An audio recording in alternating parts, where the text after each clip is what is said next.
So, I would entertain a motion to authorize the town council to enter into a stipulation of the Sandra Conway versus Planning and Zoning Commission of Darien matter here and now. Can I have a motion to that effect?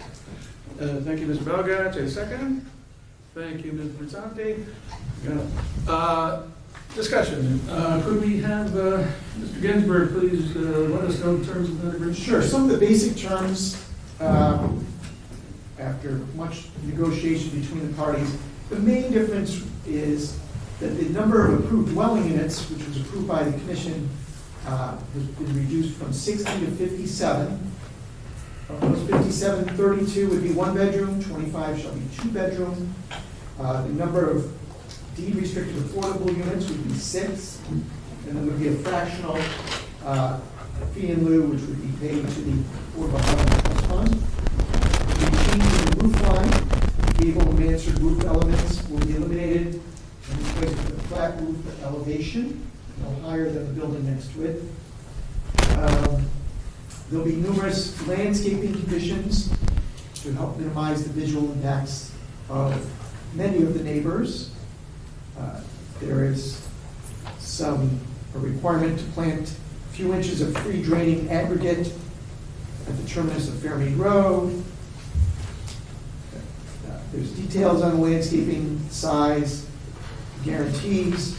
There's some improvements to Parklands Drive, which would require review and action by the Department of Public Works, including stop sign and pillars going out, striping of the road, cobblestone apron halfway down the road to give people a visual and slowing down. Restrictions on construction hours, limits on outdoor work on Sundays, there shall be none. No parking on Oakins Highway, Parklands Drive, Fairmead Road. Flagmen during certain portions of construction. And construction liaison with neighbors. And getting more landscaping. But the gist of it was a change in the number of units. The building is the same other than changing the roof line. Okay, good. The neighbors are satisfied? They're comfortable with this stipulation and it's signed. Okay, and the developer Is also signed. Is also signed off, so good. Any further discussion of it? Any comments, questions, concerns? Then we call for a motion to approve the motion as stated. Thank you, Mrs. Berzonski. Thank you, Mr. Ball. All those in favor, please indicate by raising your hand. 4-0. 4-0. Any abstentions? That is approved then. Thank you. Thank you, and thank you, council, for guiding us through that. Thank you. All the interested council. Mr. Gillett, nice to see you, sir. Okay. All right. The first item on the public hearing was a continuation of the hearing regarding coastal site plan review 369A flood damage prevention application 428A land filling and regrading application 538 of Abigail and William Hausberg at 6 Pratt Island. That was opened on October 18, but will be continued this evening to November 15, 2022. Correct. And the continuation of public hearing regarding coastal site plan review 155A flood damage prevention application 159A land filling and regrading application 539 8 Pratt LLC 8 Pratt Island was also opened on October 18 and is to be continued to November 15, 2022. And there was to be continuation of the hearing regarding special permit application 329 by the town of Darien concerning 40 and 46 Great Island, but that special permit application has been withdrawn, and therefore this application is withdrawn in its entirety. Next, continuation of the public hearing regarding flood damage prevention application 431, land filling and regrading application 531, William and Jennifer Dowling for 35 Old Parish Road. This was opened on July 26th, and so we are going to proceed apace now. Who's up?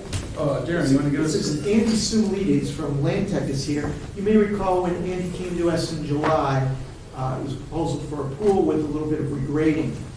Since that time, it was realized that, there might be drainage that might need to slightly tweak the proposed plans.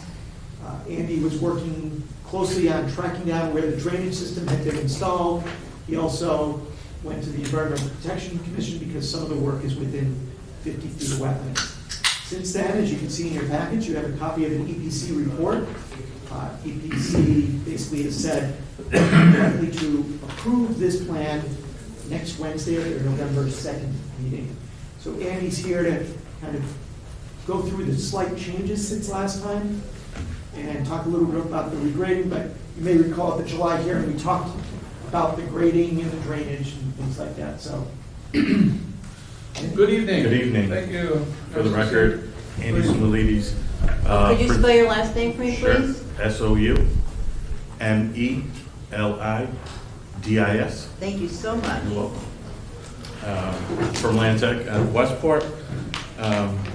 As you recall, the proposal is basically for a new pool north of the existing residence. Here's Old Paris Road. The biggest concern really EPC had and Rick had was where you see this dotted line. It was the drainage underground detention that was installed as part of the construction of the house and driveway back in 2015-16. It wasn't clearly as built, but there was a letter in the file that, from the previous engineer that said it was installed relatively per the approved site plan. We went out there with an underground surveying firm to clearly delineate where that system was. And what we did discover was there's an outlet pipe that does go out towards the brook that does run right through the middle of our proposed pool. So as part of the proposal, we are rerouting that drainage around the pool and reconnecting it into the same pipe. Pool stays in the same exact location, no other real changes to the pool. Okay. Any questions I'm here to answer? Yeah, I don't have any members. No. Mr. Nutter? No. Nothing. Okay. Mr. Ginsburg, am I missing anything? Okay. Then I think it's appropriate to entertain a motion to, I'm sorry, public. We must hear from the public, yes. Would anyone in the public like to address this application? Okay. Hearing none, then I would entertain a motion to close this matter. Mr. Ball moved, and Mr. Pelgab seconded, and all those in favor, by raising your hand. Thank you, that's unanimously closed. Thank you. Thank you, sir. See you in a couple hours. Very good. Yeah. All right. Then, the continuation of public hearing regarding coastal site plan review 146-C, flood damage prevention application number 147C, DCC Revocable Family Trust, 29 Brush Island Road. This is a proposal to construct an elevated terrace and new replacement pool at the rear of the residence, construct several minor additions to the north side of the residence, modify the front steps, and to perform related site development activities within regulated areas, including burying a propane tank. The 0.86 plus or minus acre subject property is located on the north side of Brush Island Road at its terminus, approximately 0.26 miles north of its intersection with Muirwater Lane, shown as Assessor's Map number 56 as lot number 15 in the R1 zone. Mr. Ginsburg, would you like to tee it up? You may recall that the commission had seen this previously, I believe. There's currently a house on the subject property with a at-grade pool in the backyard. They currently have approvals to renovate the interior of the house, which has been underway. And the current pending proposal before you is to eliminate the existing pool and create a new pool at a higher elevation with a wall around it. Get it a little bit higher and out of the flood zone. The applicant has, over the past month or two, gone to the Environmental Protection Commission because the work is within 100 feet of Holly Pond. I believe you have a report in your packets. Attorney Wilder Reese is here on behalf of the applicant to walk you through the application of coastal and flood issues and the regrading. The commission will recall that the reason you left the hearing open last time around was to receive hard copy materials, hard copies of the plans. The applicant dropped those off in the planning and zoning office last week, and we distributed those to the commission in your packets last Thursday. I don't believe that there's any real new substantive information that Attorney Gleason has to enter into the record right now unless commission members have any specific comments based on the plans that were submitted. Thank you, Mr. Donner. Evening, Attorney Gleason. Good evening. Take it away, please. We were asked to produce the up-to-date survey, which we produced, and the up-to-date architectural plans.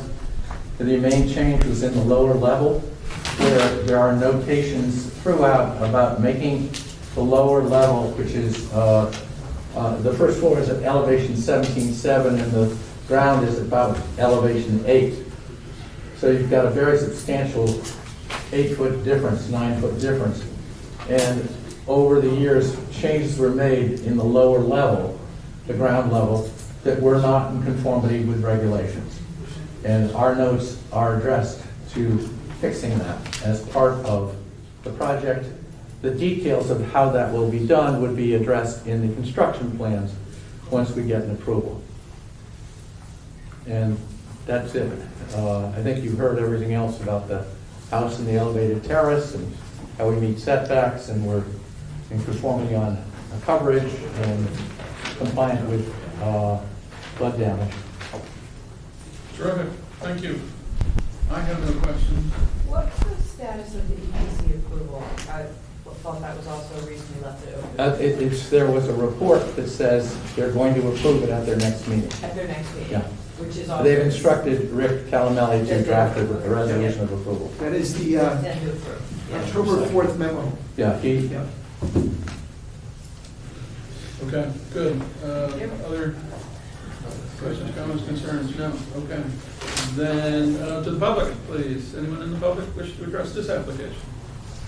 Seeing none, seems appropriate to have a motion to close this matter, please. Mr. Paul, thank you. Ms. Versante, I'll have to look over here more. That's Okay. All right. All those in favor of closing, please indicate by raising your hand. That looks to be unanimous. Thank you very much. thank you. Thank you, Mr. Gleason. Okay. With that done, we will turn to the coastal site plan review number 317, flood damage protection application 364, landfilling re-rating application 402, Delafield Island LLC, 122 Delafield Island Road. A proposal to construct a new 5-bedroom single-family dwelling on a now vacant lot with associated terrace areas, swimming pool and spa, and driveway parking court. Restore the existing seawall, replace the pier, gangway, and floating dock, and to perform related site development activities within regulated areas, including limited re-rating of the property and installation of stormwater management and a new septic system. The 2.53 plus or minus acre subject property is located at the terminus of Delafield Island Road, approximately 2,300 feet south of its intersection with Raiders Lane, and is shown on Assessor's Map number 70 as lot number 39 in the R1 residential zone. Mr. Kinder?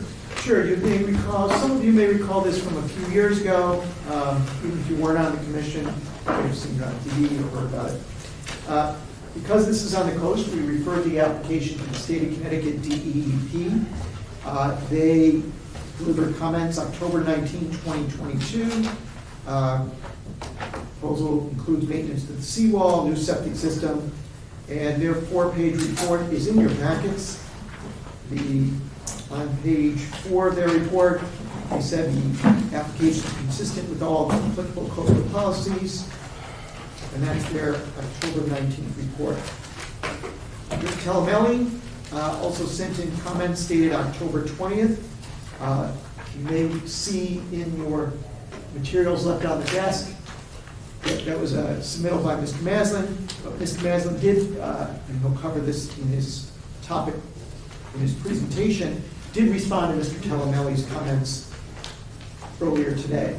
I do want want to know, and this won't be a surprise for Mr. Maslin, that Public Works Department has not yet had an opportunity to review the application relative to drainage. Of course, as you all know, this is the, I'll call it the last house at the end of the peninsula. So the sense I get from Public Works is they wouldn't want the applicant to hold back water, but rather properly treat water. So that's yet to be commented upon by Public Works. Fred, did you have anything else that I may have left out? Jeremy mentions correctly that Public Works has not yet reviewed the application. However, the applicant has requested a waiver from section 880 because it is directly adjacent to Scotts Cove. They would be treating water quality only. Part of the proposal is also to install replacement dock on the property. That dock has been approved by the Army Corps of Engineers and DEEP. Let's see. The property is served by on-site septic and public water. The site in its entirety is located within the FEMA flood zone AE elevation 13 and VE 14 zones. Most of the development occurring on the property is located within the AE zone. Mr. Maslin and the engineer will expand on that.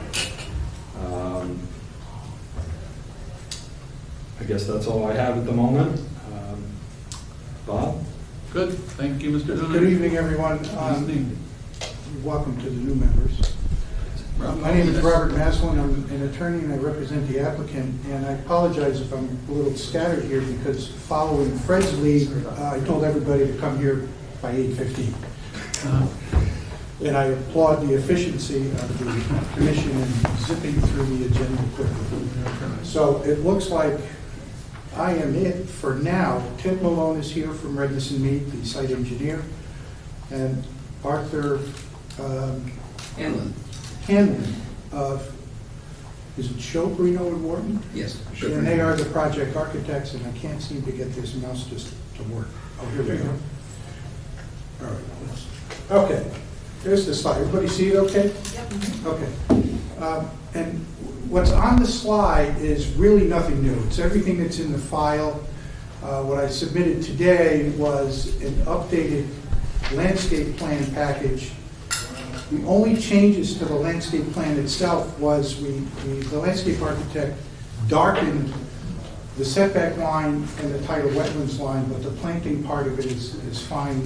She redid the rendering of it a little bit so it's a little clearer. And she also included photographs of the tidal wetland plantings as well. And there are a series of renderings that appeared in the architectural drawings at first.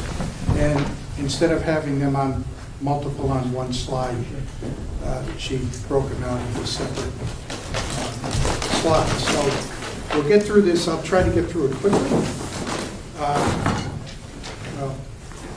All right, application and overview. So this application has a number of features to it. Coastal site plan review, which is obviously construction of a single-family residence and an accessory building within 100 feet of mean high water. Replacement septic system also within 100 feet of the mean high water line, and a new water quality and stormwater management system also within 100 feet, but you'll see that it's, I think, a pretty good deal. Flood damage prevention, because the site itself is in flood zone V and flood zone AE. And regrading, we always put that in to cover any regrading issues and get a permit approval for that as well. So we're proposing a 5-bedroom single-family residence. The original house that was demolished a few years ago was also a 5-bedroom single-family residence. As I mentioned, new water quality stormwater management system, a replacement septic that's been approved by the health department, and it's a much better system now under the current regulations and approval. Regrading is necessary, as I mentioned. landscaping and removal of invasives. This site, if you've ever been out there before they cut down the invasive, this was loaded with Phragmites. The tidal wetland area was almost entirely Phragmites that choked out the tidal vegetation quite a bit. No development other than plantings and removal of invasive within the tidal wetlands. This site, as many areas along the coastline, are shown on the Natural Diversity Database, which is an environmental mapping of locations where species of concern are known to be or believed to be. And there's a process that you go through with DEP to have them review the map, and then they tell you what they think is there. They don't tell you until you file the paperwork. So we did all of that, and that turned out to be eastern prickly pear, which was in the mix the first time I went through this with the prior owner. And then finally, the island that's south of this is actually part of the property, but there's no work proposed for the island. Previous approvals, and some of you might remember this, in 2017 there was an approval for a larger house, bigger development. There was a demolition of the pre-existing building that had an indoor swimming pool. There was some contaminated soil under the building that was demolished. That was remediated, and so we end up starting with a clean slate here.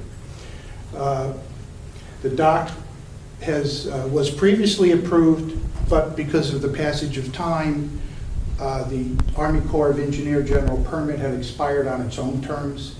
That's since been renewed, and we're reauthorized for the same. It's basically a replacement of the existing dock. And the same thing happened with the certificate of permission from DEP, and that's been reissued as well. And as I mentioned, the septic is approved. Here's an aerial photograph. This is all Scotts Cove. Property is right here at the very, very end of Delafield Island Road. The road itself pulls into or goes across a causeway, and then there's a couple of properties, and then you get to this last one. That's an update, or rather a close-up. You can see that obviously the site of the old house is pretty much torn up there. These plantings and grasses were put there pretty much on a temporary basis. If you were here a couple of years ago, the idea was to stabilize the site so that when a new owner comes in with a brand new comprehensive landscape plan, you'll review that, but in the meantime, the site would be stabilized. This area along here is pretty much ledge, has some things growing on top of the ledge.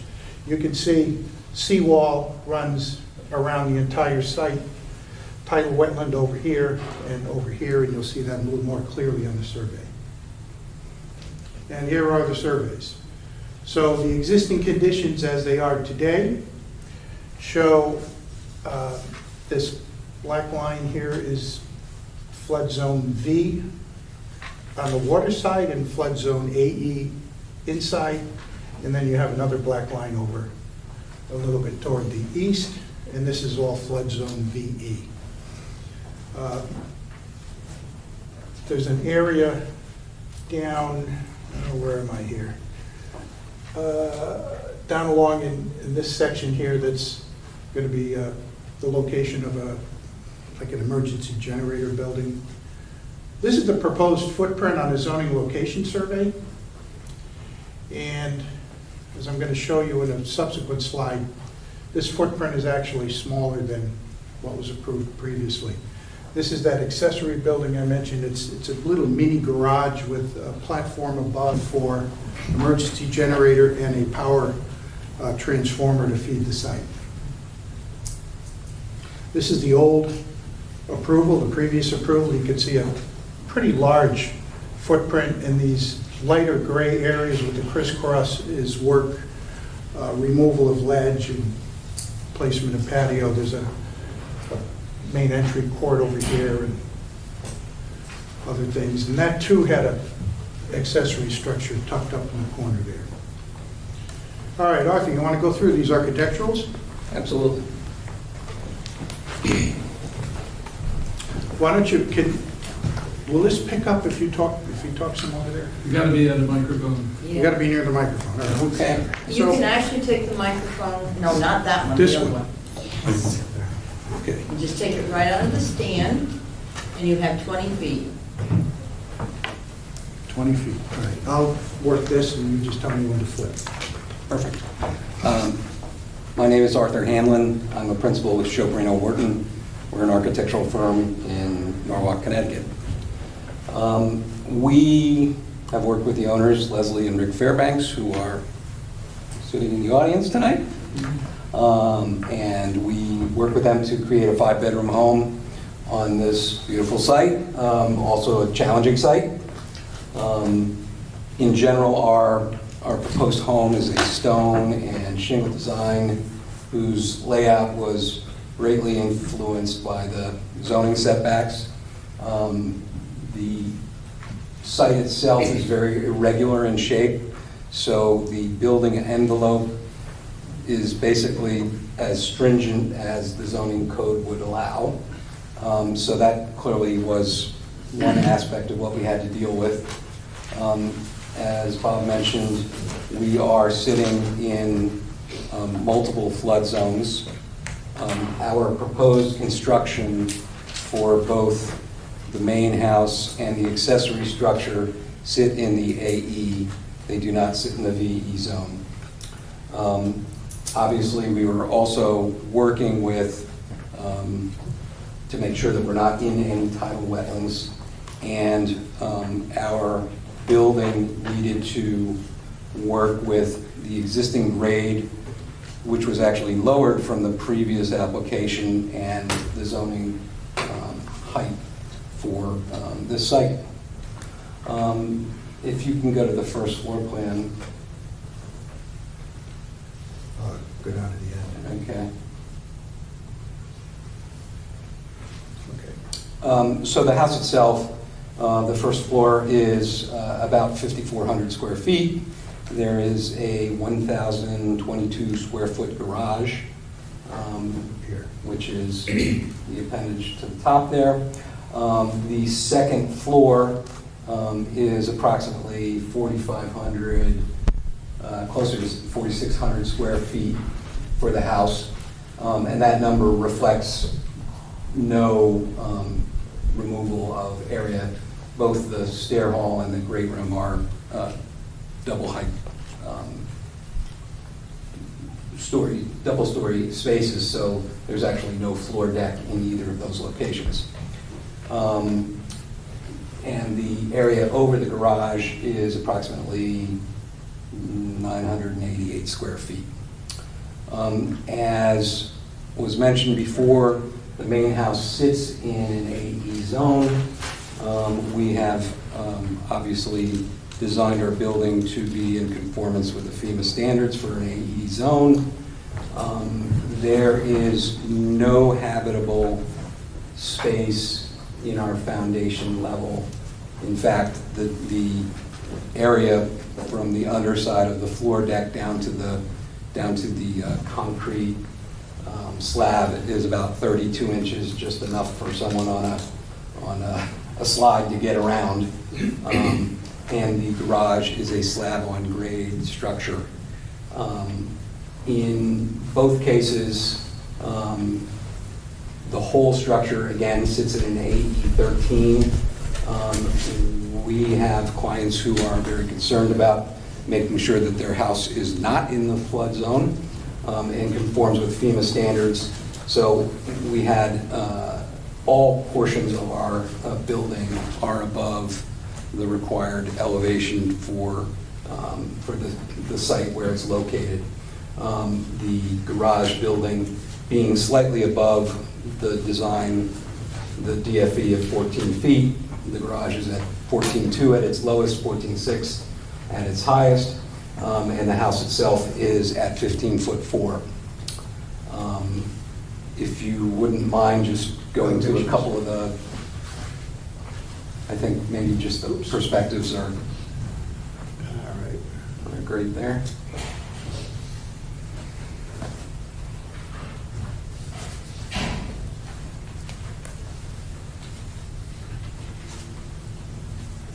elevations, or you want to talk about the accessory building?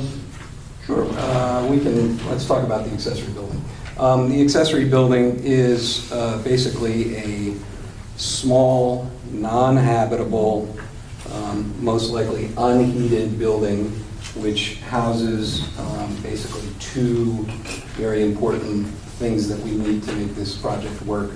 One being the transformer, which needs to be elevated above design flood elevation, and two, an emergency generator, which also needs to be elevated above the FEMA standard.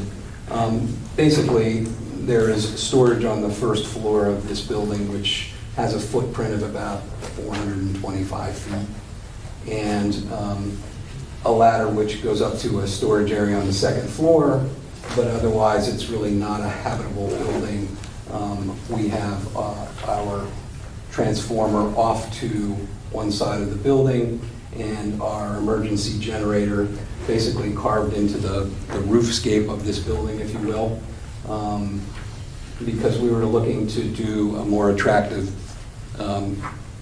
accessory structure than just a plain concrete utility platform. And there are views of that. And I think if you wouldn't mind, let's go just to some of the perspectives. The elevations. Through the elevations, or you want to go to? Well, I think the perspectives basically tell the story of the elevations. So this is, again, a stone building. It's wood windows, a slate roof, and basically a fairly traditional vocabulary to the exterior. And if you wouldn't mind, let's just go to the Go right to the 3D perspectives.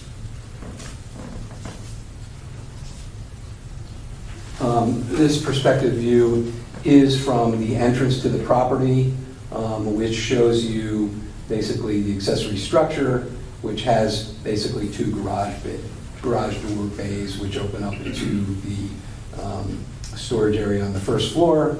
And the driveway is basically a straight shot into the property. It's defined basically by the tidal wetlands on each side. And the driveway curves around to the higher portion of the site. I think our approach towards the building was, and the site was a common sense one. Obviously, we were working in the highest point of the site, and we were working within the AE zone and working within the building envelope that was available to us. And what you're seeing here is the garage structure as you pull up to the building, and the main house itself to the left. This is just another view as you come around the corner or come around the bend to the front of the house. The garage structure is forward of the house, and what you're looking at is the front door of the house.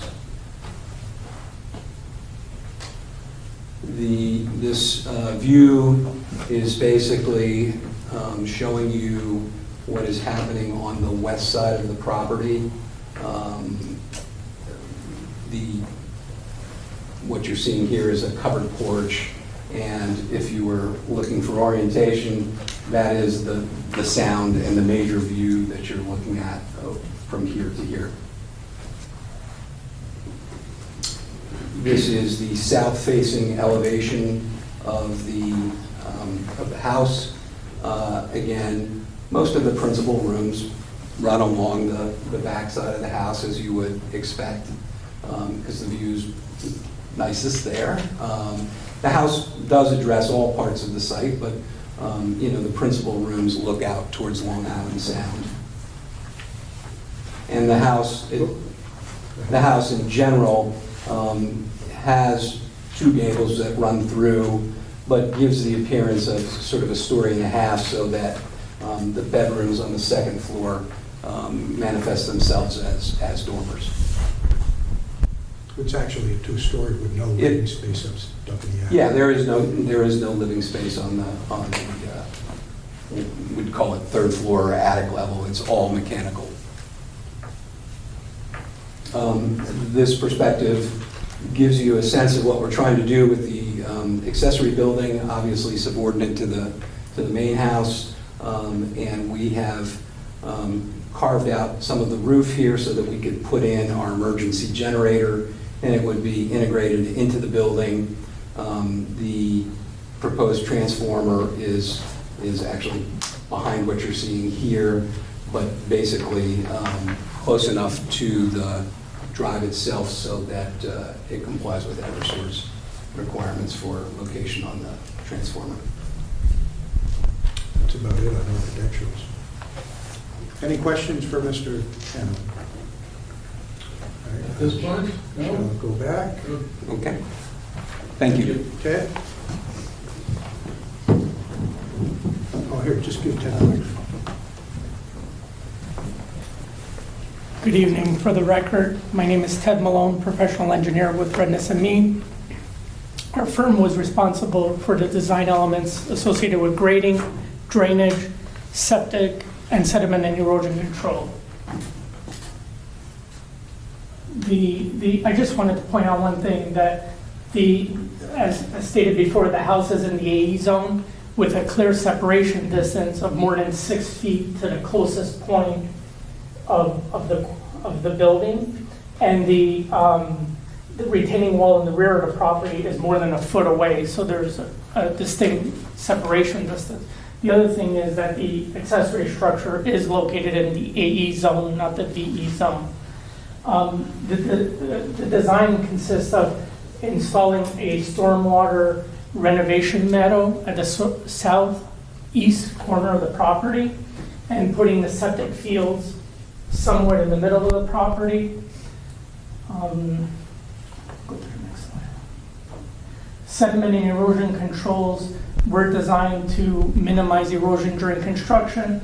They include putting a double row silt fence around the property, and it stops right where the ledge is, and then around the stormwater renovation meadow and upgrading of the tidal wetlands. There's a construction pad, and there's also a construction fence around the septic system to protect the septic system. The grades shown for the septic system are what is necessary to protect the septic system during a 100-year flood event.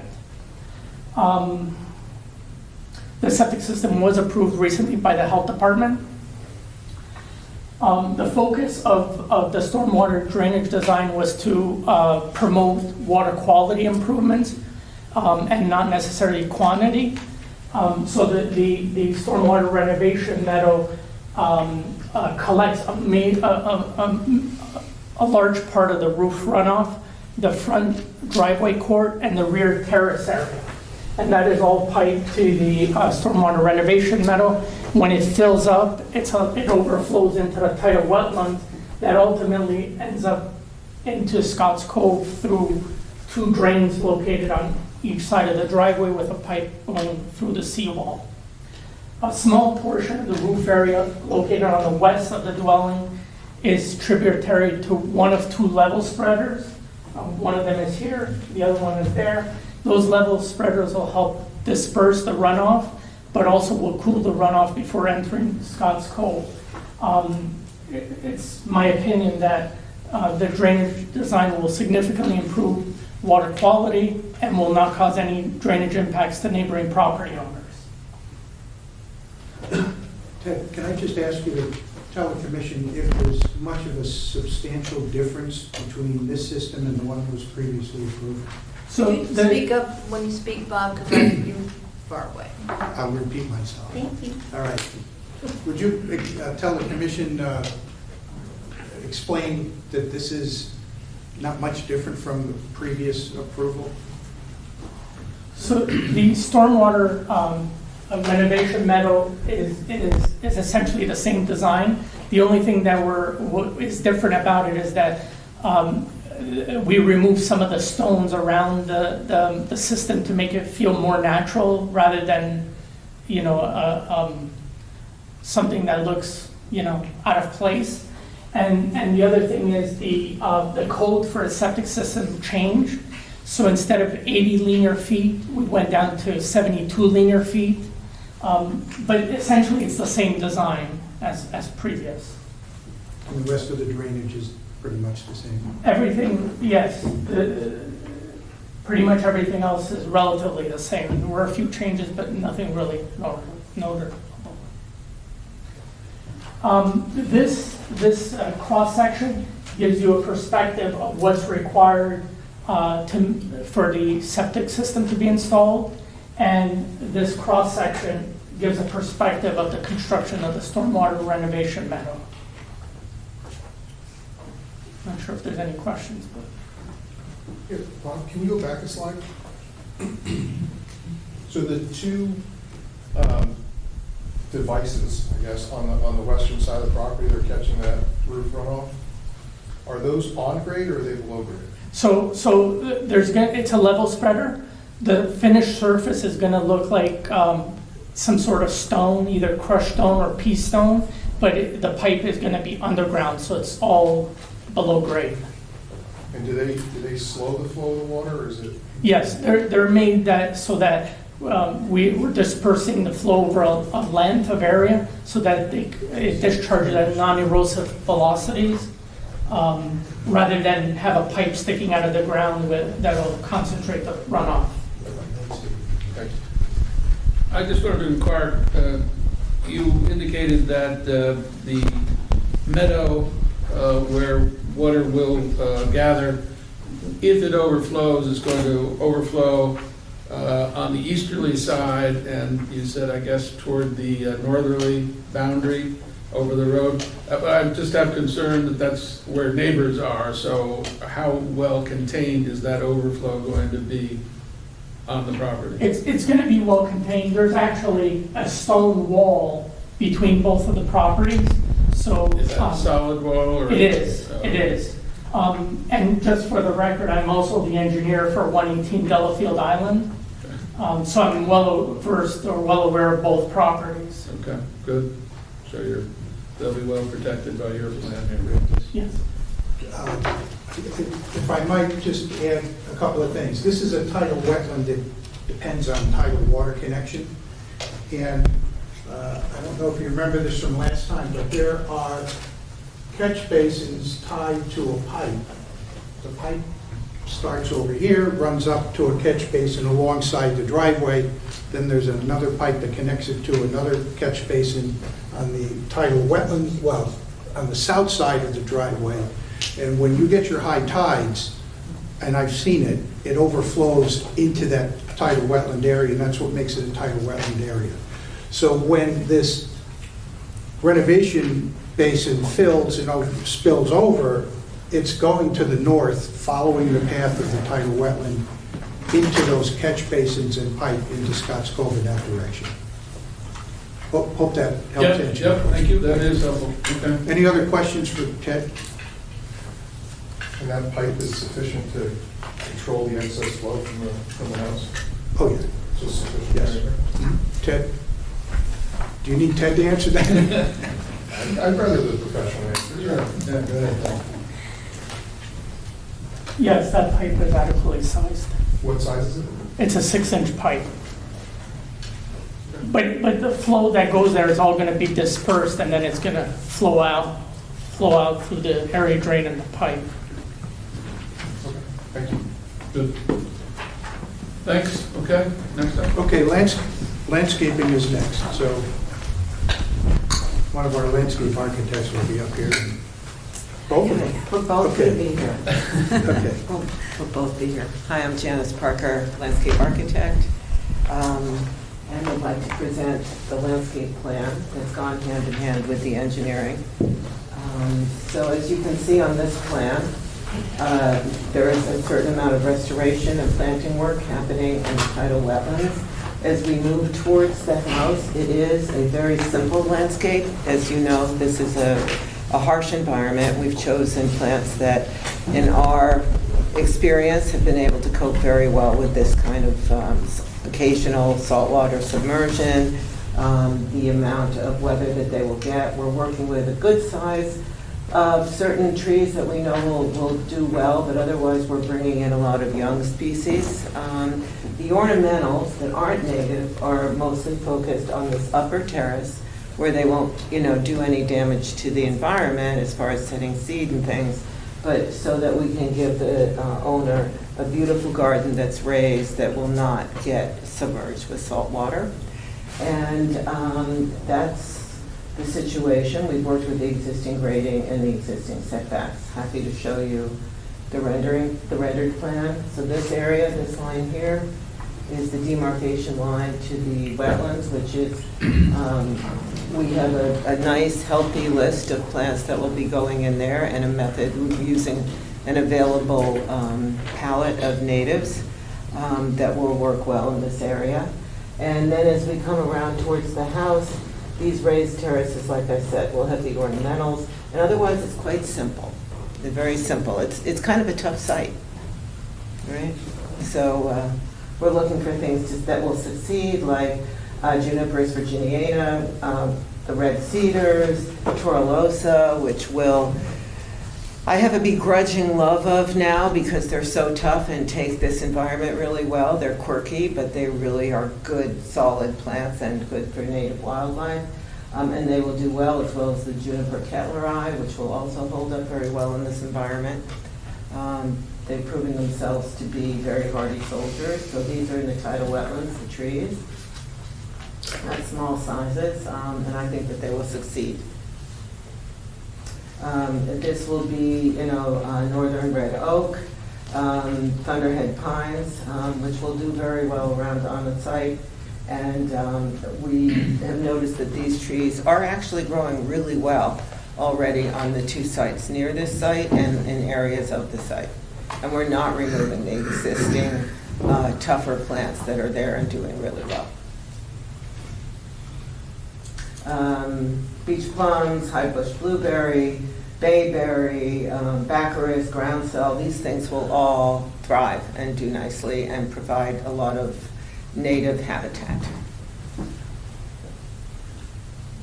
We're working with grasses, marsh elders, fescues, the native blue stems, and the Indian grass. This is going to be Spartina. We have a method of the planting and the mitigation that's in our plans that, again, is working with the best modalities for handling this kind of a site. The planting, the seasonal times of it, we'll be working with a biologist to make sure it's successful. Do you want to go through the kind of the renderings to? Sure. So at this point, we're near the first structure, and this is the end of where the tidal wetlands are, and the grades start to change. The septic is over in this area. So we have native grasses and some ornamentals. These are sycamore trees, which will do beautifully, and red oaks as you come up to the house along the driveway. Otherwise, we've actually found a seed that can be watered every third time with salt water. So we're not going to water it with salt water, but we know that it will be able to withstand a lot of the environmental, basically the way it's going to get beat up, right, on this site. And we have some ornamentals, Kwanzan cherry trees, because they're beautiful and because actually they do very well in this environment. I installed a lot of these along the Hudson River Esplanade, over 1,000 of them actually, and they're thriving. So they'll do well here. And this is the raised terrace. It won't get any salt water spray on it, but again, these are the plants that we know do well in a beachy environment in the Northeast. And on the lower level, where we are actually, again, at some risk of a certain amount of salt water, we have, again, all the native grasses surrounding the existing ledge areas. We're leaving an old stone terrace there. This is a swimming pool, all within the regulatory restrictions of the site. There's an overview. The rain garden, the biodetention is over here. These are existing trees that are actually on the site and doing well. These are new trees. And that's someone else. But the site really is not asking for a lot, but it does need to be brought back. It's in rough shape. So it's going to be a combination of different efforts that we make at the right times of year to bring the site back to a healthy and beautiful environment. Okay.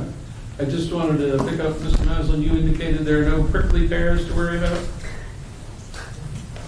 No prickly pears. No prickly pears, okay. We already looked at it the first time a few years ago, we looked at it again. We had to redo that review process under the NDDB program with the EEP because they're only good for 2 years. So we did it again.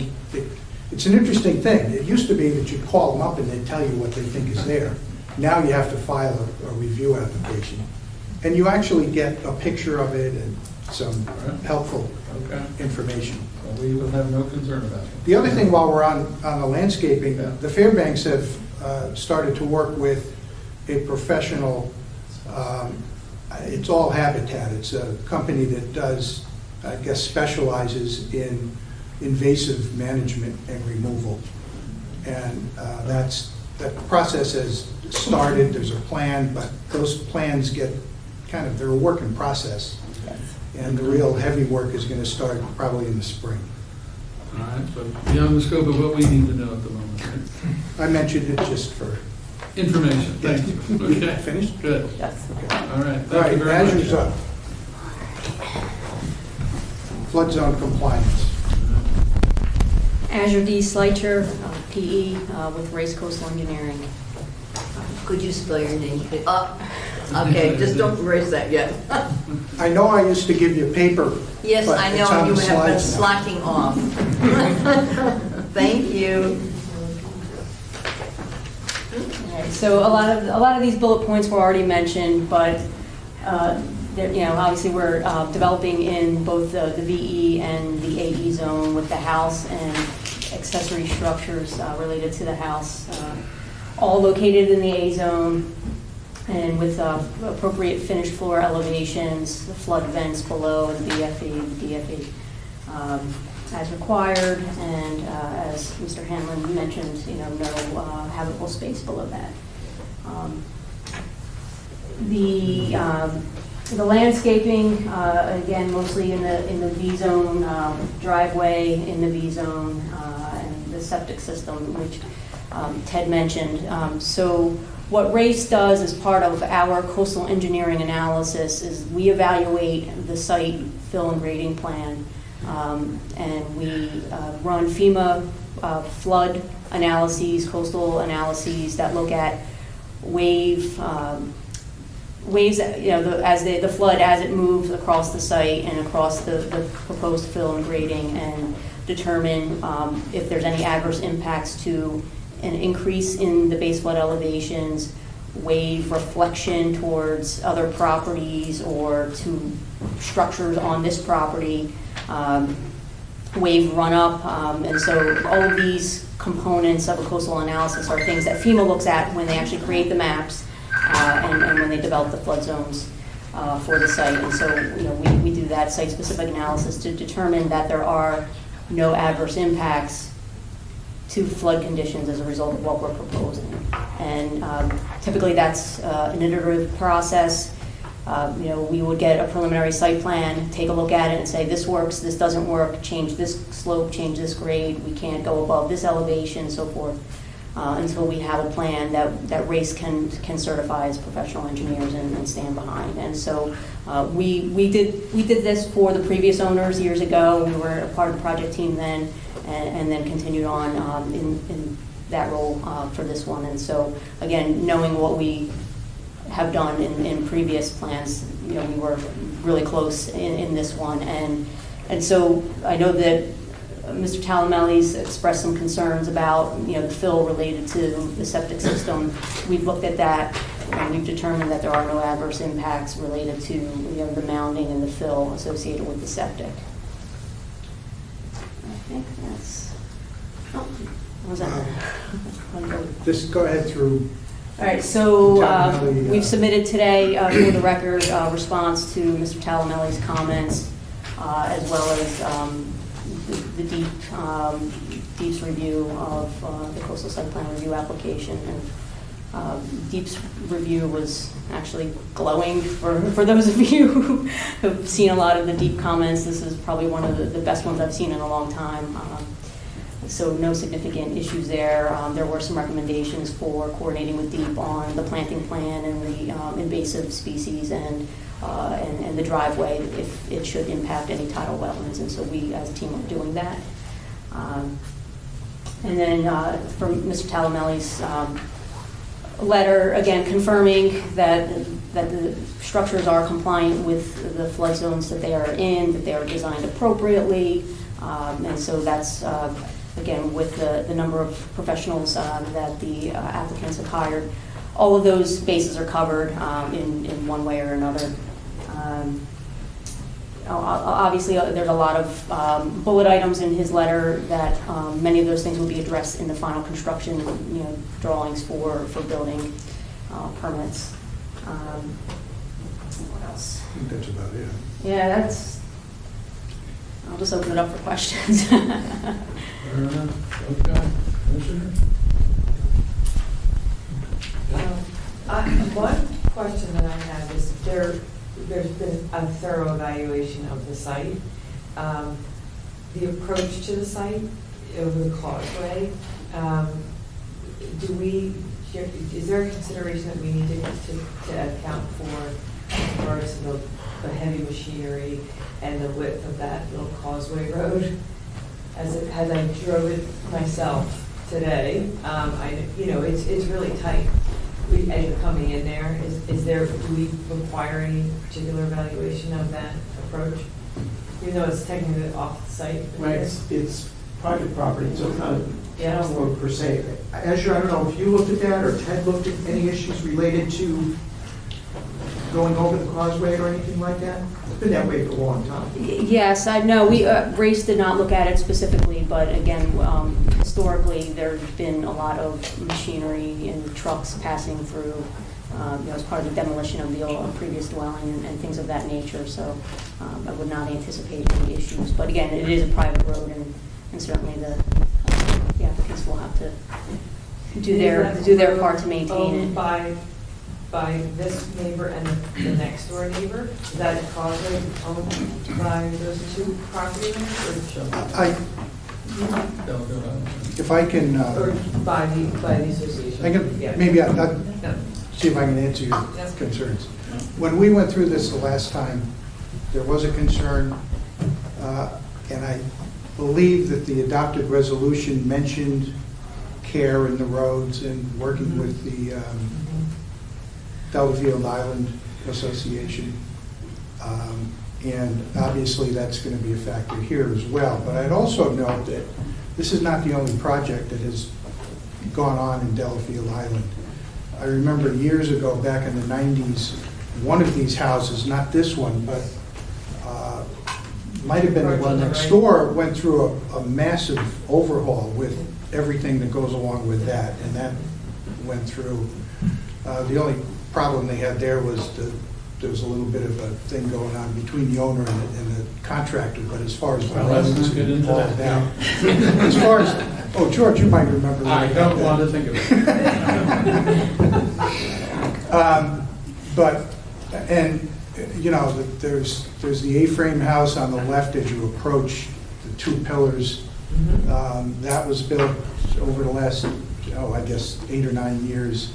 These projects go on and material trucks come in and, dump trucks come and go and all of that, and they all seem to manage. I know the roads are narrow and windy and sometimes it's tough for the car, and you hope you don't encounter somebody coming in the opposite direction. But there is a pull-off. I used it on the causeway. Does that help answer your question? I think I'll make sure I look at the last resolution. Okay. And what the reference was. Okay. Any other questions for? Anything else here? I just have one minor one that's kind of related to that.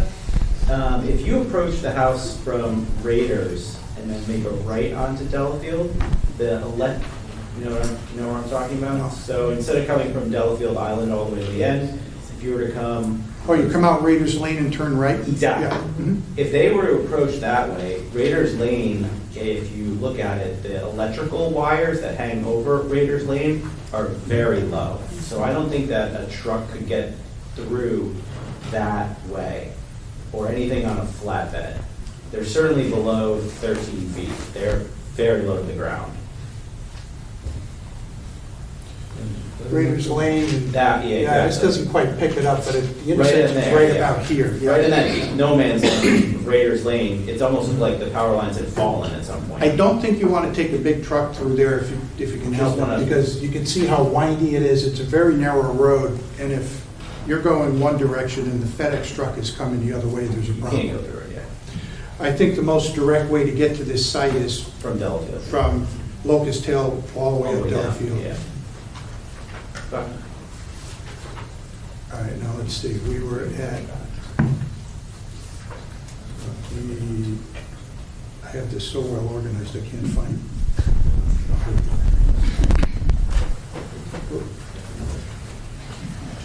Okay. All right, so I'll pick up these, to take care of the next two slides. But by the way, we now have, the full team is here. The landscape architects are, Rick and Leslie Fairbanks are here in the second row. And Bill Kenny actually is here now. Yes. And for the rest of the team, we got, the commission is so efficient tonight that we got in early, so that's why you showed up and we're in the middle of our presentation. Okay, DEEP comments. I already talked about the NDDB review, the CAM referral. As you mentioned that, I agree with her. This is one of the most positive reviews. We used to get a little email from one of the people up there that said no comment. Then we got pages and pages of letters, and then now they have a form, and I think the system they have now is working quite well, especially when you get good comments. So I'll kind of wrap up with what our coastal and environmental considerations are here. All of the proposed site development work, other than the plantings and the invasive control, are outside tidal wetlands. The total impervious on this project is 1,200 feet less than what was on the previous plan, and it's 4,000 feet less than the previously pre-demolition development of the site. Again, new water quality and stormwater management system. We're asking for the waiver of the fresh meadow approach under section 888. It's in the slides. I think I mentioned it in my narrative. Based on proximity to the coastline, we're right there. The system, the septic system is being kind of raised up a bit, so it's out of the groundwater. It's a much better plan than what was in the ground before. No short or long-term negative impacts to coastal resources, and that's come through the plans, the reports, and et cetera. Proposed development complies with the goals and objectives of the Coastal Management Act, and that's stated in the DEEP comments. And invasive vegetation, that's my typo, management and control plan, as I mentioned, is already in the works. In the DEEP comments, there were two recommendations. One is to contact one of the DEP professionals regarding the types of plants, and we've already made that contact. The landscape architects have reached out, and they're going to work together, so there may be a couple of changes in the types of plants, but we're already doing that. The other was to reach out to another analyst, Sue Jacobson up there. I've already sent her an email to touch base with her. The issue there was the driveway work is going to be right between the two tidal wetland areas, and I'm sure the concern is we don't do anything that's going to disturb those tidal wetland areas. And so we're going to work with them on that as well. So that's it. Any questions? Just, are you going to deal with the dock, or we're going to do that some other day, or? Well, the docks are already permitted. I mean, they're It is. in the application. Yeah. I don't know, Jeremy, what's the regular, because we talked about that previously. We already have, jurisdiction about it. we already have Right, approval. so you have approval from the Army Corps of Engineers. Correct. Um, And the COP from DEEP. Right, so DEP's looked at, same place as the fire. Same place, that's how you get a COP. You can't get a COP if you're going to change the design in any And significant can you way. just show on the screen where it is, so the commission can understand, not only where it is, but their jurisdiction and what they're going to be looking at? Because, as you know, the Army Corps and DEP look at everything waterward from a certain elevation, and planning and zoning will look at things landward from about an elevation Mhm. more now. Let me see if it's on this. Okay. Dock is down here. And if you've been to site, that's exactly where the replacement dock is going. If you really need me, I can pull those up. I that's have them on my It looks system like- here, but the COP is in the application materials online. Okay, so we are including that in the approval. To Well, the extent we Yeah, need to approve to the it. extent you'd need to, yes. It looks like those are steps up. Yeah, these are, who designed those? Those are, okay, who's responsible for the steps going to the dock? Janice, is that you? Yeah, there's just a Okay, few. come on up. It's a very, I'm sorry, it's a very small step up. Wait for the microphone. It's a very small step up to the existing plans for the dock. There's one step. I think it's two. All right. We'll have to get into details. Okay, thank you. All right. Yes, sir. You said you're going to rebuild the seawall as part of this application? No. Or no, so you're leaving the seawall alone? Seawall's there, there may be some pointing and things. but Okay, so it's not going to get, you're not It's touching not- the wall? The prior owner thought about it, but decided not, obviously not to do any of the project. The dock will go over the seawall. That's what the steps are for. Sorry. The steps will go up and over the seawall. The dock will go over the seawall. Yes, up, correct. But you're not touching the seawall anywhere around the whole property, right? You're not touching the seawall No. anywhere on the whole property? No. Not just that dock area, sorry. Right. To make it clear, okay. Okay, other questions? But yes, sir. Just real quick, regarding the accessory structure on the site, looks like the back side of the roof is open to accommodate the mechanical equipment on top of the roof. Is there going to be anything done to screen that from views across the water, given that that equipment's going to be up in the air about 7 feet?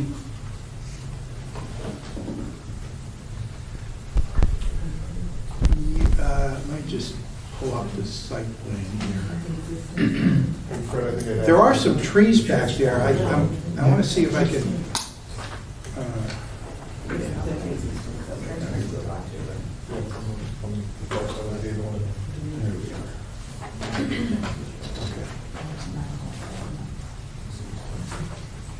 Bob, am I correct that the transformers on the far side of the gate line? transformers here, Yeah, okay, on the right side as you're looking at the garage doors. yeah. There are trees here, they're fairly tall. There doesn't seem to be any large trees directly behind this, but it is quite a distance. Is the transformer elevated too? Or is that on? Yes, is it's that on a grade? platform. It's on a platform. Well, it's on the upper level of the Of the structure. thing, like the, Same height. yeah, same height as the generator. Yes. Correct. Are you burying a tank for propane somewhere on the property? Looks like there's 4 of them. That- Yeah, a couple of them, right? Yeah. Yeah, the generator is here. This is the second floor plan. The transformer is to the west side of the building, so as you drive in, you don't see it. Likewise, the emergency generator is off to the north side. And again, the generator will have its own weatherproof, Yeah. cover, which is typically green, which should kind of blend with the trees. There's a rail The Well, transformers- there's a cable rail which basically will be pretty transparent there. But yes, there's both trees and plantings to the north of that property, of that area. Is there exhaust off of the generator? Is it gas? You don't want to- It'll be a liquid Would you propane please step generator. closer to the microphone? Oh, yeah. Thank you so much. So you don't want to... It is a liquid propane generator. So Adam's question was relative to the propane tanks. If they're buried underground, we would need a strategy detail certified by an engineer. Whether that would be TED or Azure D, either one could certify the technical details. Right, so we need that. That usually comes in with the building permits, or the generator or AC, so we don't do that. Okay, commissioners? I don't think any flood compliance issues would go unnoticed, given the extent of the review we have nowadays. Ben? And while we're on that, most of Mr. Talamelli's memo pointed out additional clarifications and details that he wants to see in the final construction drawings, which obviously we'll comply with. Yeah, got a couple. Just going back to Fred's point on the screening, it does look like there's a small or a low fence, metal railing. I think he said it's a cable rail. You can see through it, so Yeah. it's not... Would your client be opposed to This- something that offered a little bit more screening? No opposition. No. We have no opposition to that.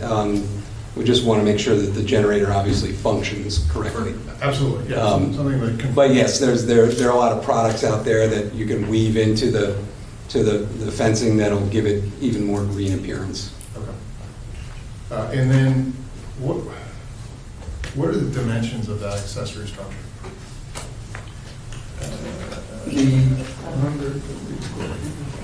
I'm sorry, the block is basically... I'm sorry, I can't hear you when you're facing. Yes. Sorry. The dimension from here to here is 26 and a half feet. And dimensionally from here to here, I believe it's 16 feet and change. I can't read the PDF in front of me. Okay. And but basically, it's 425 square feet is the footprint. Okay. And there's no intention to use that as a garage? No, it is a storage area. It definitely has 2 garage doors. So there is storage down here. There's no question about that. But are you going to use it as a vehicle garage? I think it will be used for a lot of various things. Not vehicles, not for that's why they vehicles. put the vehicles up at the top. It's almost at sea level. Okay, we need to stick to it on the record here, but Okay, thank you. is there any reason we're precluding a car being parked there? If you look at the plan, there's actually no way to turn a car around. There's no backup. Okay, so that's a practical issue, we don't have to worry about. Well, it would, but if they build a backup area, then it's in the tidal wetlands. So it is actually part of our concern. Well, they'd have to come back to the Have to come back. mural group. I mean, would your client be opposed to a stipulation that not be used as a garage or for vehicle parking?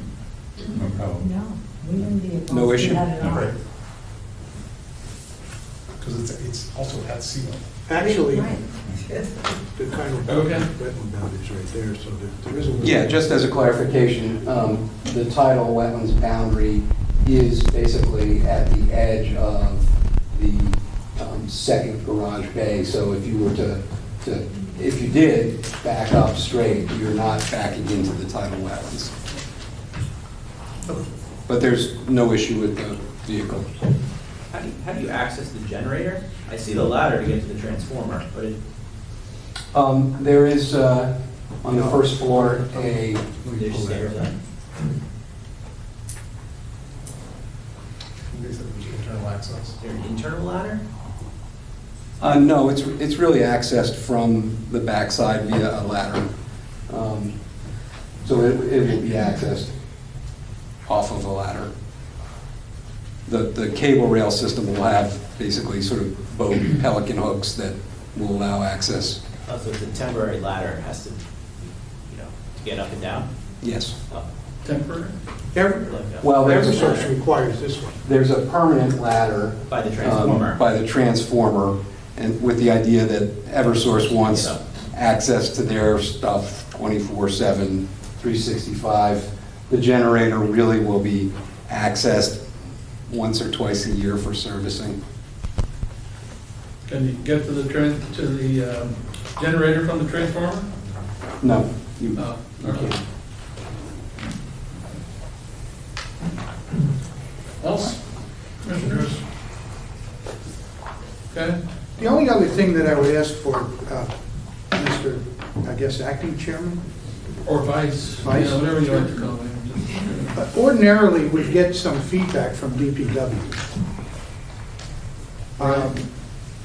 And for one reason or another, it hasn't been happening lately. And on this site, on this project, we went through an extensive application process a few years ago. Ted Malone talked about how close this plan is to the previous one from an engineering standpoint. It was peer reviewed the last time. There were multiple consultants on it. And I believe even Darren commented on it, or he may have just deferred to the peer reviews. Do we really need to wait for Darren to look at this again and basically come back and say the same thing? And so I just asked that, maybe it'll take a little bit of the load off the commission's schedule, and I leave it up to you, but it's.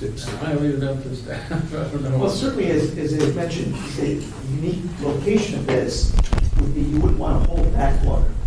And as Ted described, they have done stormwater renovation meadow, which is in, I'll call it the southeast corner of the property.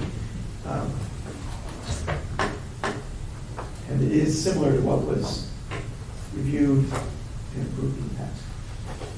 So the question for us is whether we want DPW to tell us that It checks out. it does in fact do what we have The heard. question for us is, can you close the hearing? Yeah. You know. Do we need to wait for Telemelli to respond to their response? No, I spoke to Rick, you spoke to Rick, and he's comfortable with their responses. That just He's been came working in like with them today. Back and forth, so when I spoke to Rick, he said, this is stuff that can be done at the next level. There was nothing in there that he said, well, this is going to be a problem. And I know he's been working closely with Ted on that. And regardless of whether or not the commission closes the public hearing tonight, DPW will still review the plans.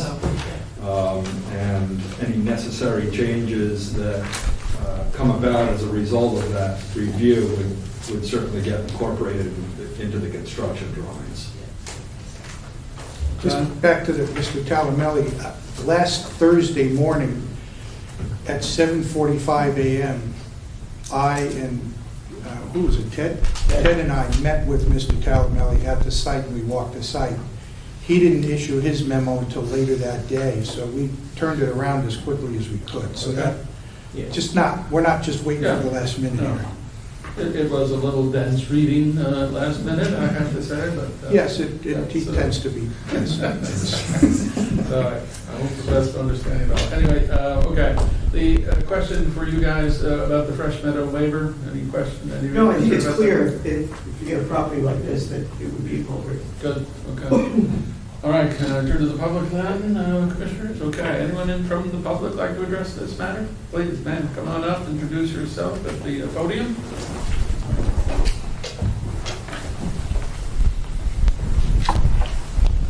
Hi, I'm Liz Bacon. I live at 59 Delafield Island Road, and Could you spell your last name for me, please? Bacon. Thank you so much. And I was here 5 years ago when Wadia and Associates proposed their project. And anyway, I want to welcome you to the neighborhood, to the Fairbanks. Welcome. It's a really extraordinary place, but it's also a very delicate place. As Amy Barsanti mentioned, we have tiny little roads, lots of line curves. And what's different now, as opposed to then, is we have probably 25 or 30 new young families in the neighborhood. We have tons of kids now. That wasn't even really the case 5 years ago. They're riding their bikes, they're in strollers, they're jogging, they're doing what young active people do. And this is a pretty intense project that's going to be happening way at the end of our neighborhood. It's a lot of trucks, it's a lot of weight, it's a lot of fill that has to move through the neighborhood. And I'm concerned about that. I understand that the Fairbanks own this property and they want to develop it and make it beautiful, and it sounds like it will be. But I would also ask for the commission and the new owners to get behind an effort to do this as responsibly and carefully as possible, so that we don't have trucks roaring through the neighborhood in a way that is going to cause a problem. Fair enough, thank you, ma'am. That's all I have to say. Thank you. Thank you. Any other members of the public like to address us?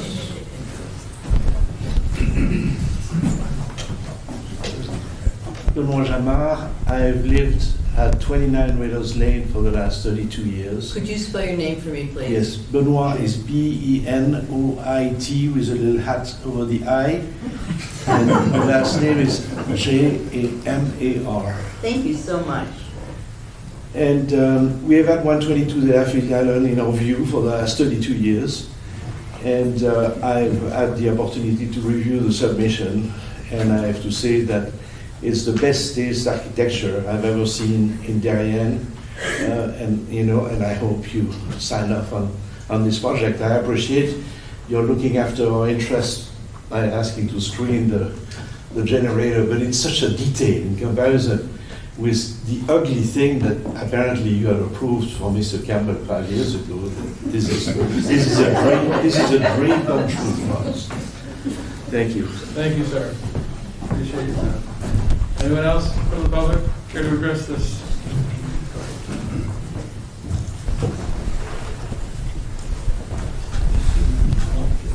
Hi, my name is Richard Fairbanks. I'm one of the owners. I just want to assure you that I grew up in a neighborhood very much like Delafield, raised my children there. I watched it go from very quiet neighborhood to UPS trucks and Amazon trucks every few minutes. We're totally sensitive to the association's interests and will abide by any suggestions they make. Thank you, sir. Okay. Anyone else care to address this application?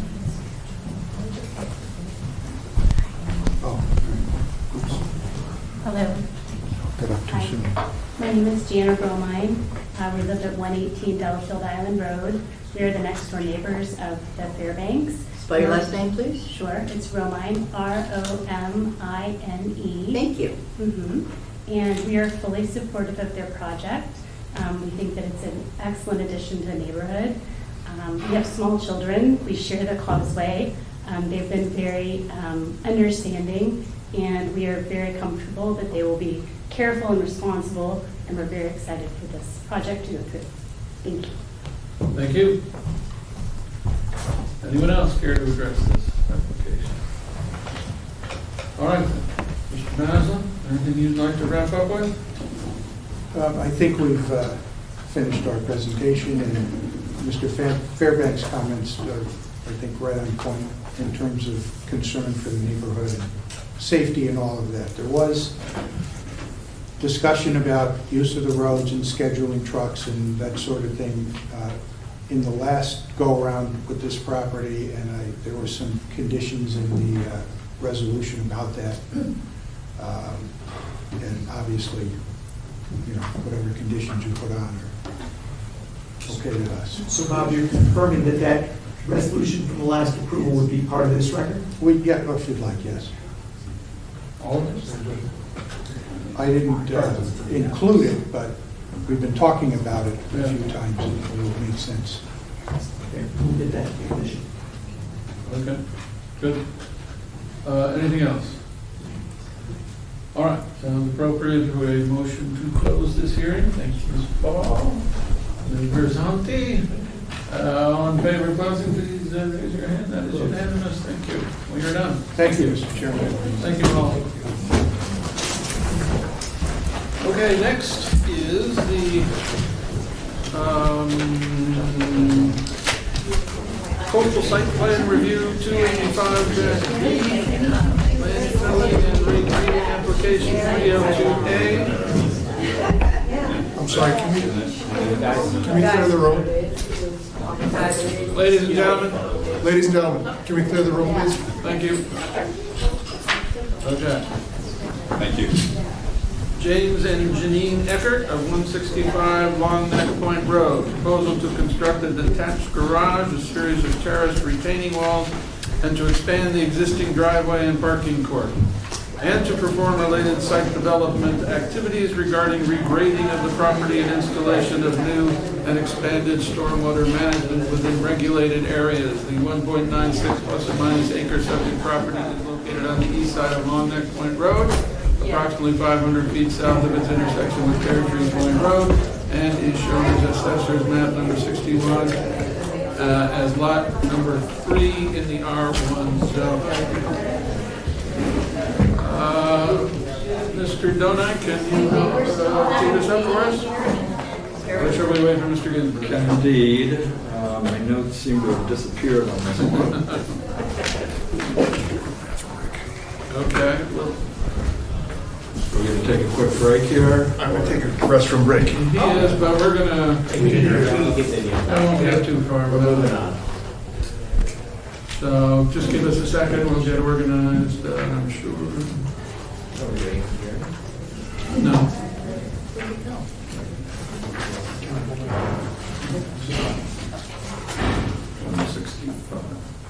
Off the record. Yes. We're off the record. Just like that. Okay.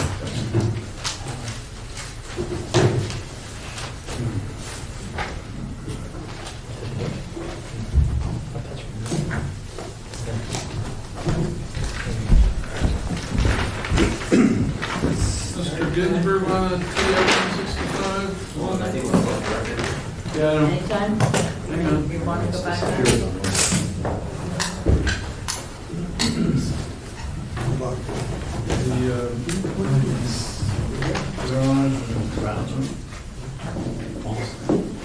All right, back on the record, please. You're on record. Sure, Jeremy Ginsburg, Director of Land Use. Regarding 165 Long Neck Point Road, because it's on the coast, we referred to the state of Connecticut DEP. They sent in comments dated October 19th, and the summation of their comments are consistent with coastal policies. Again, what's interesting about this is it's a garage, detached garage, which is on the landward side of the house. So you can see it would be on the western side of the house. Gives them a little more room to store materials and vehicles. There were a number of applications on this property a few years ago, but basically this is, I want to say, dead in the middle of the property, and they'll have to move. It's basically when you go to the site, the back of the garage would be where the generator is now, so they can move the generator back 2 feet. The garage would be tucked into the slope at elevation 30.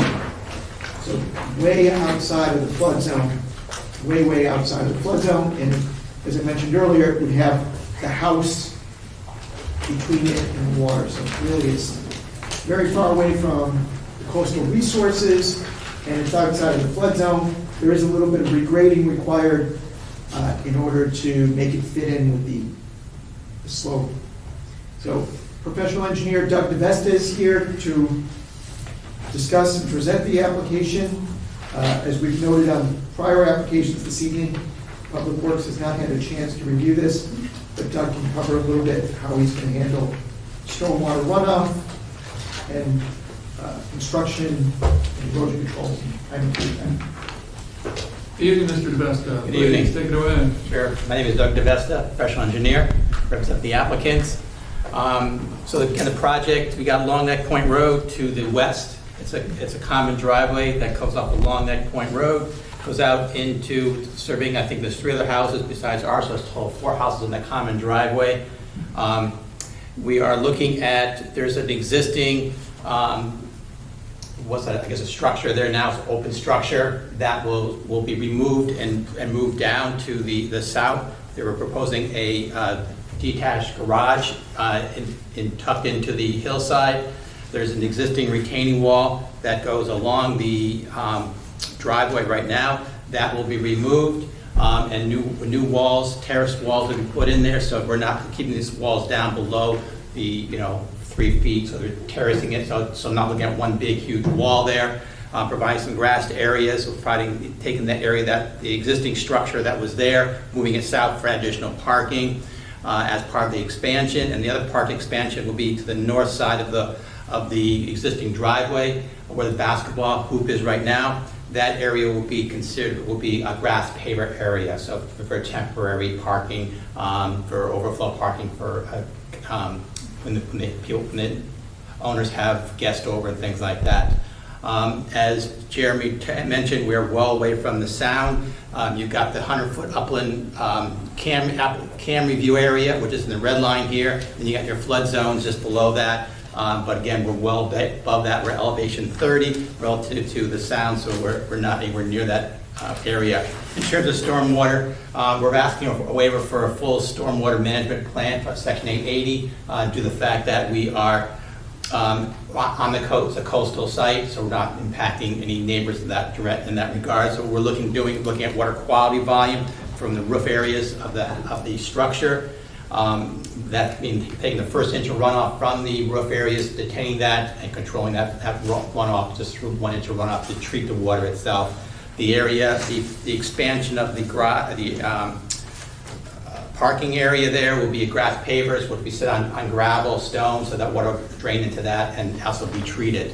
There's already existing drainage systems out there from this house was renovated back in 2010. There are 2 drainage systems in there. There's one to the south of the pool and one to the north of the pool, which is handling the existing house and the existing driveway runoff. That was done by and approved by this commission back, I think, 2009, 2008 timeframe.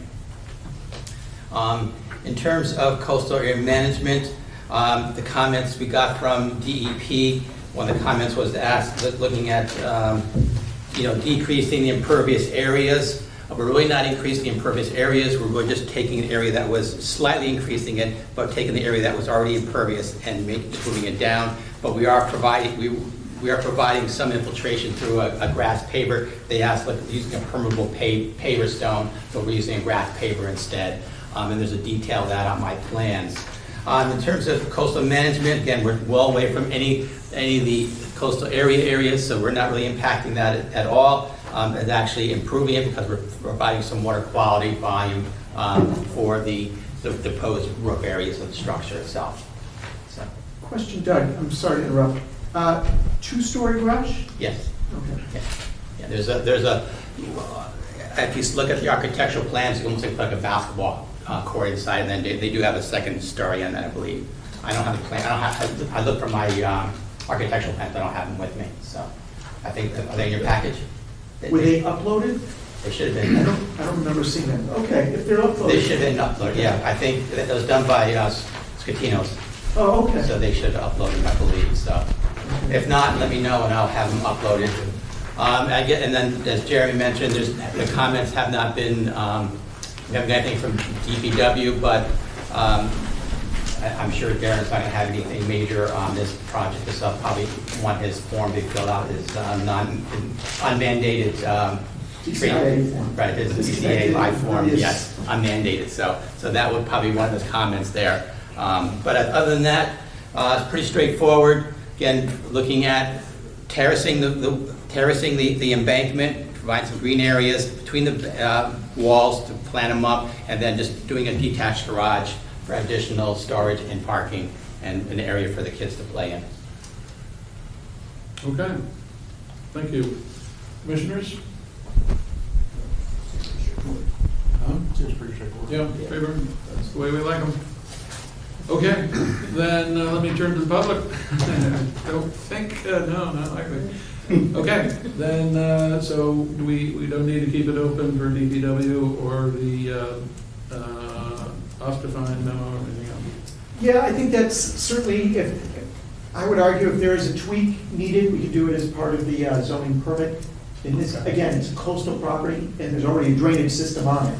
Right. So, in that, right? Right. And we know Darren's comments are typically very just reiterating everything I just said that. And the key here, Doug, also is, there is no subject property here, other than the applicants, between this garage and the water. Correct. Right, there's nobody, the water that flows down from the west Right. to the east is just through this property. No one's going to be affected by the garage. Right, because the property slopes from the west to the east, and the garage area is going to be impacted by the house itself, so really not impacting anybody other And that's than the difference. themselves. So I would be comfortable with this. And then we're also asking for the waiver of section 880, so. Yes, the waiver is appropriate, you think? Yes. You've submitted whatever Mr. Osterfine might want, it's just you haven't heard back from him? Is that what Correct, you yeah. said? Right. I've seen enough from Darren's comments, I know pretty much. Yes, I'm sure. You and I have at this point. We're going to keep it open for for you guys to check if the architectural plans have been submitted. Just because You it's sure part of you public record. uploaded them? I'm pretty sure we did, Okay. yeah. If not, they will be tomorrow. If not, I'll make sure they get uploaded tomorrow first thing. Great, thanks, Ed. Okay. All right then, I think it's appropriate to entertain a motion to close the matter. Mr. Netter moved, Mr. Bellingham seconded. All in favor, please indicate by raising your hand. It's unanimous. Thanks very much. Thank you very much. Take care. All right. Chairman, I'm going to recuse myself on this last application. You got it, Mike? Do you need me to stay around? We do not. Great. No, Enjoy your evening. Have a good evening, everyone. What's left of it? Yeah. I Okay. got friends in low places. All righty, so now on to a landfilling and regrading application number 540 Henry and Allison Johnson of 573 Middlesex Road. Proposal to construct a new pool and associated patio areas and to perform related site development activities, including regrading of the property and installation of stormwater management. The 1.4 plus or minus acre subject property is located on the north side of Middlesex Road, approximately 450 feet east of its intersection with Oxford Lane, and is shown on Assessor's Map number 2 as lot number 2B in the R2 residential zone. Mr. Ginsburg. Sure, this subject property served by public water and on-site septic system.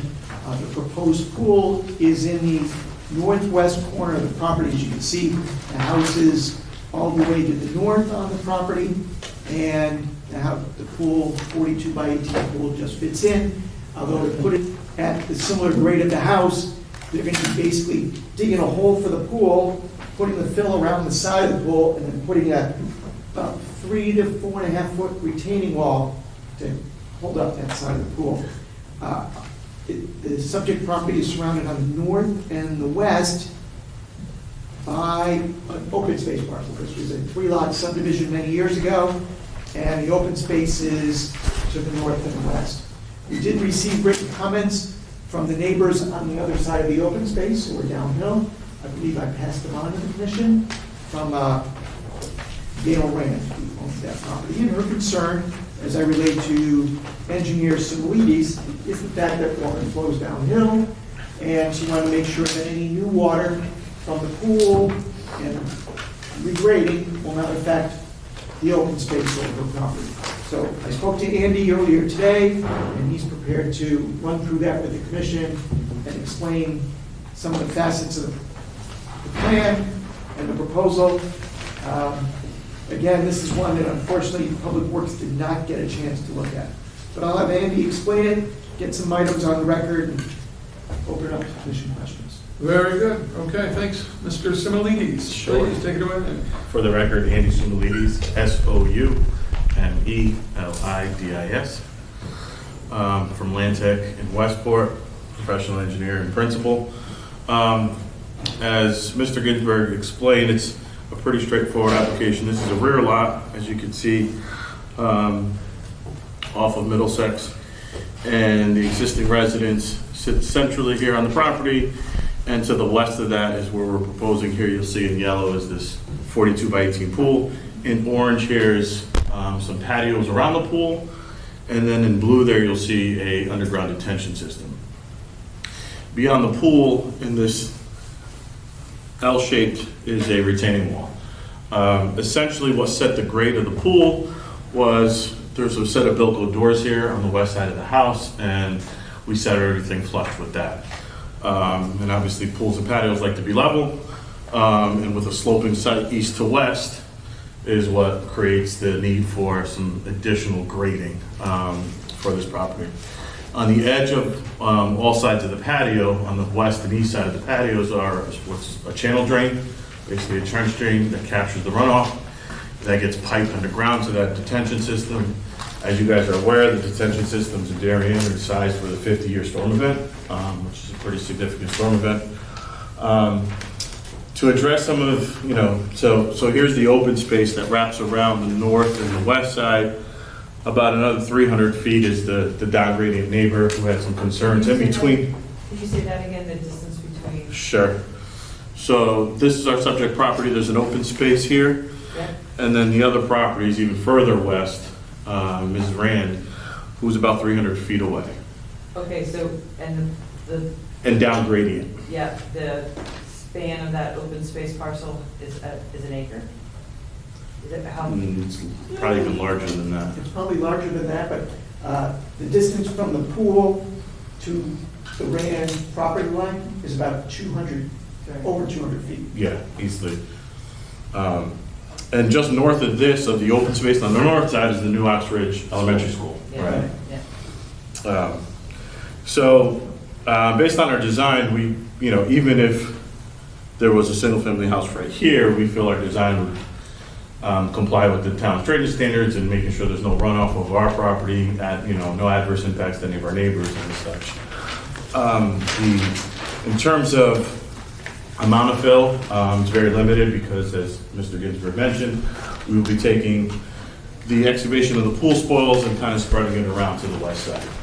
So we don't anticipate much, if any, of material being brought on site to establish the final grades. I'm open to any questions. Okay. Any questions, commissioners? Is there a fence? I know we require them, I didn't see it. No fence. So the new code, October 1, allows for automatic pool covers to act as the barrier to meet building code. So right now, there's no fence. There's an automatic pool cover. Yeah. And then the pool equipment would just be in a conforming location. Yeah, it's actually shown on here. Here's the pool Okay, equipment. Tucked in behind the setback. Okay. So we have that issue with DDW again, same result, or is there greater concern? So hear from DDW. Yeah, I think in this specific instance, I spoke with Andy earlier today, it's not a coastal property, it's not right out on the water, so we want to make sure everything checks out. Okay. So we are hopeful that we can, if we put this on for what I believe is the next available agenda, would be November 15th. If all goes well, it would be uneventful, and the commission could close the hearing that night. Presumably, if all goes well, act on it before your December break. Fair enough. I don't think it's a big impact to the applicant.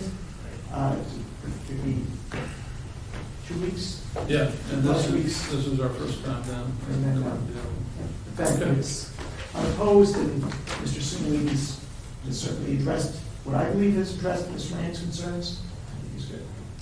Okay, then we will continue this matter till November 15th. Thank you very much. Thank you. Appreciate that. Have a good night. Thank you. All right, then it appears appropriate to move to adjourn. Mr. Dalgas, thank you, Mr. Paul, second.